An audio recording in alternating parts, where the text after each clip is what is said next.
I'm Marcy Frumker from the International Women's Air and Space Museum in Cleveland, Ohio. And I wanted to know, since this is your first mission in space, is there something that you're most looking forward to on this flight?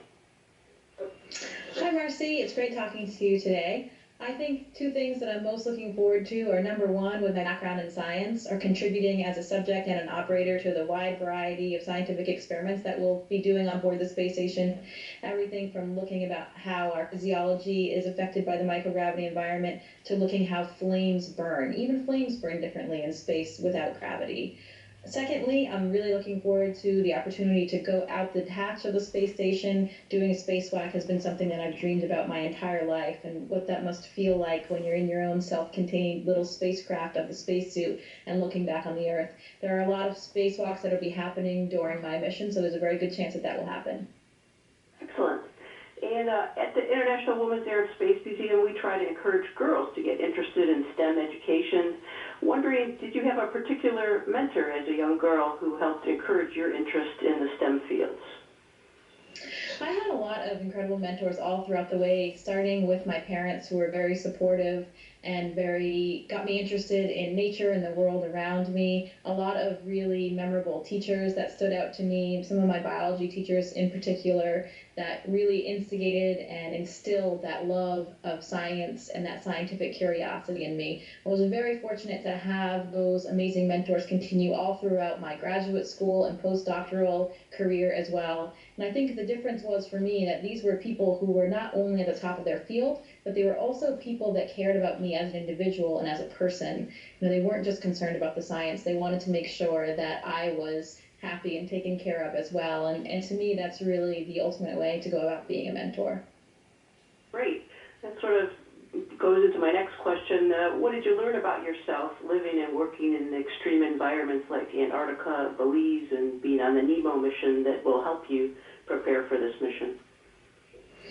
I think one of the most important things to remember when you're in any kind of environment like that is the value of teamwork and how valuable it can be and how interesting it can be to have people represented from all different diverse backgrounds and experiences.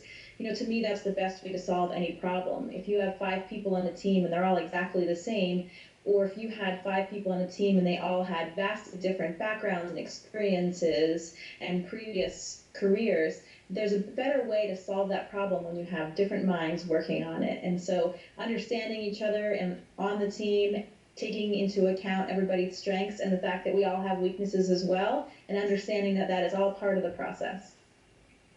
And can you share any advice that any of the other women astronauts, like Christina Cook, who's currently aboard station, have offered to you to prepare for your mission?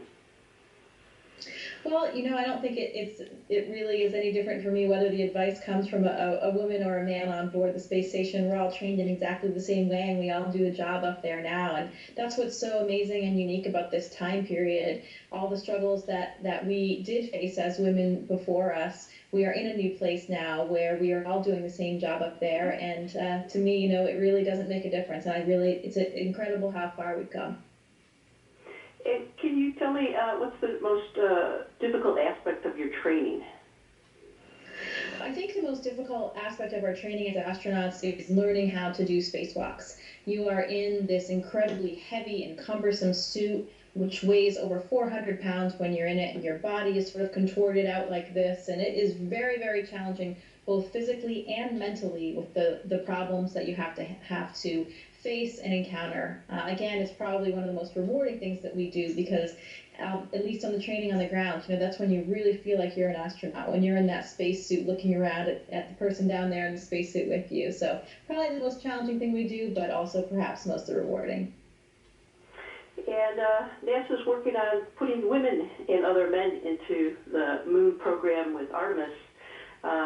Were you inspired by the Apollo program, and do you think you could be the first woman on the moon now? I absolutely was inspired, and I think everybody all around the world and for decades now have been inspired by what the Apollo astronauts accomplished and what NASA accomplished throughout that program. I would love to be the first woman on the moon, and we'll see how all of that plays out, but it's an incredibly exciting time that we'll finally be going back.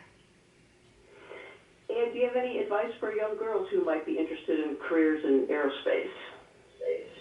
biggest piece of advice is to make sure that they are doing what they're passionate about, and then just to remember that anything is possible with the right dedication and hard work behind it. Great. Good luck on your mission, and we'll be following along. Thank you.